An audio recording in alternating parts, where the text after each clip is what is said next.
စင်ဒရဲလာဆိုတာနဲ့ရုပ်ဆိုးဆိုးညီမနှစ်ယောက်ရဲ့မိရွေးရဲ့ကအနိုင်ကျင့်တဲ့ဇလံပဲပြေးမြင်ကြတာမဟုတ်လားအဲ့ဒီဇလံကစင်ဒရဲလာကတက်တက်ဒရမာချိုးတဲ့ဇလံဖြစ်နေမယ်ဆိုတာစိတ်ကူးရင်မှုကြလားခင်ဗျာအားလုံးဗီလင်ဖြစ်တတ်မှတ်ခဲ့ကြတဲ့အမကြီးဒရစ်ဇယ်လာအကြောင်းကနေအစပြုပြီးစင်ဒရဲလာရဲ့တရုတ်မှန်ကိုဖော်ထုတ်ကြည့်ရအောင်ညီမတွေဟာပုံမြင်တဲ့ကလိုရွက်ကျန်းရည်ကျူမိမကြီးတွေမဟုတ်ပဲယခုလိုအချောလေးတွေပေါ့တရက်တော့အမကြီးဒရစ်ဇယ်လာဖေဟာသူတို့သားမိတွေကိုထားသွားခဲ့ပါတယ်အမေကအသေးတွေကွဲပြီးတော့အလူးလဲဖြစ်ခဲ့ရတာပေါ့လာနဲ့ချီကြာပြီးတော့အမေကပြင်းပြင်းစင်စင်နဲ့အခြေအနေပြန်ကောင်းလာခဲ့ပါတယ်အမေနာမှာလဲတိုက်တူးသမားတွေကဝန်းရံလာခဲ့ပါတယ်ကဲအဓိကဇလံကအခုလာပါပြီတရက်မှာခြံလုတ်တွေအတွက်လူကြီးတယောက်ကိုခံလိုက်ပါတယ်သူ့မှာသမီးပါလာပြီးတော့သူ့သမီးကအနေအေးပြီးအခြားကိစ္စတွေအတွက်ကူပေါ်လောင်ပတ်ရမှာဆိုပြီးတော့လက်ခံခဲမိလိုက်ရစပြီးတော့ငွေဝေးခပိုက်ပတ်မိတော့တာပါပဲရုပ်ရည်တွေ့မြင်လားအသားရည်အသွေးမွေးလားစတာတွေကလူစင်းရဲလို့မထင်မှတ်လောက်အောင်လှပလွန်လာပါတယ်ပထမဆုံးစုံတော့ယူယူကျိုးကျိုးပါပဲအမေရောညီမလေးရောကစင်ဒရဲလာရဲ့ချိုးသားဖော်ရွေတဲ့အပြောတွေကြောင့်မို့လို့မြင်မြင်ချင်းမှရင်ချစ်ခင်ရင်းနှီးသွားခဲ့ကြပါတယ်ပထမပိုင်းမှာတော့အိမ်ကဝန်ထမ်းတွေလုပ်တယ်လို့အိမ်နဲ့အခန်းတန်ရှည်တွေလုပ်တာတွေမိဖို့ကြောင့်ဝန်သားတွေလုပ်ခဲ့တော့လူကောင်းလေးခံအမိတာပဲဆိုပြီးတော့တွေးရတာပါမကြပါဘူးမျက်နှာအသားပေးလိုက်တာနဲ့အချိုးတွေကပေါ်လာခဲ့ပါတယ်သူကအိမ်ကဝန်ထမ်းတွေကိုပြန်ခိုင်းပြီးတော့တအိမ်လုံးရဲ့ပစ္စည်းအထားတို့အပြင်စင်စတာတွေကိုသူ့စိတ်ကြိုက်စတင်ပြောင်းလဲပါတော့တယ်အမေကလည်းတော်ကီလှလှတွေနဲ့သူ့ကိုသဘောတွေ့အောင်စတင်ပြီးအယုံသွင်းခဲ့ပါတယ်ယုံကျင်စရာမကောင်းလောက်အောင်အလားပြင်တက်အိမ်တော်မှုနိုင်နေုံသာမကစံတရားဒီအကအစိုးကုံတက်မြောက်နေခဲ့တာကတကယ်ကိုအံ့ဩစရာပါပဲအိမ်က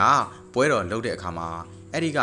မိတ်ဆွေတင်ကားတွေကသူ့ကိုတတိထားမိကြပြီးတော့သူချစ်ခင်မှဖြစ်သွားခဲ့ပါတယ်အမေကလည်းပူသားသမီးတွေထက်ကိုစင်ဒရဲလာလေးကိုအကဲပို့ပြီးတော့ချစ်ပြလာပါတော့တယ်စင်ဒရဲလာရဲ့မျက်နှာလိုမျက်နှာရဖားတာတွေကဇက်တိုက်ဖြစ်ပေါ်လာပြီးအမကြီးကိုဆိုတယိုတသေးတောင်မဟုတ်တော့ပဲအပြောအဆိုအမူအရာတွေကဒန်းတူရှင်လာခဲ့ပါတယ်ပို့ဆိုးလာတာက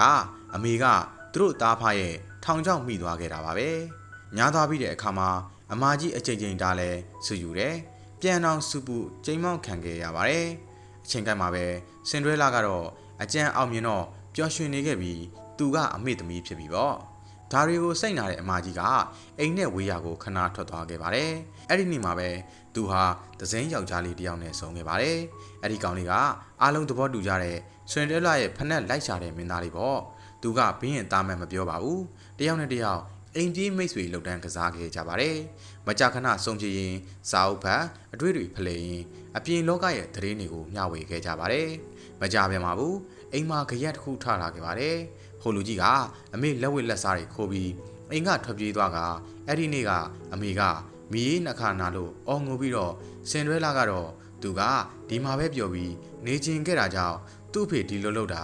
သူမသိပါဘူးဆိုပြီးတော့ပြောဆိုခဲ့ပါတယ်အဲ့ဒီတော့သူ့ကိုမောင်းမထုတ်ကြပါနဲ့အထာမန်တဲ့အမေကမွေးစားမယ်အလုံးချစ်လာဘာကြီးရဲ့ဆိုပြီးတော့စက်နေခိုင်းခဲ့ပါတော့တယ်မင်းသားလေးမှမသိပဲတုတ်တဲ့အလဲထွက်တယ်ထောင်ချောက်မိရင်ကနေသူ့ရဲ့ရဲမက်တွေရောက်လာခဲ့တာကြောင့်ဘရင်သားမန်အမကြီးကအဲ့ဒီနောက်မှာတည်သွားခဲ့ပါတယ်အမကြီးက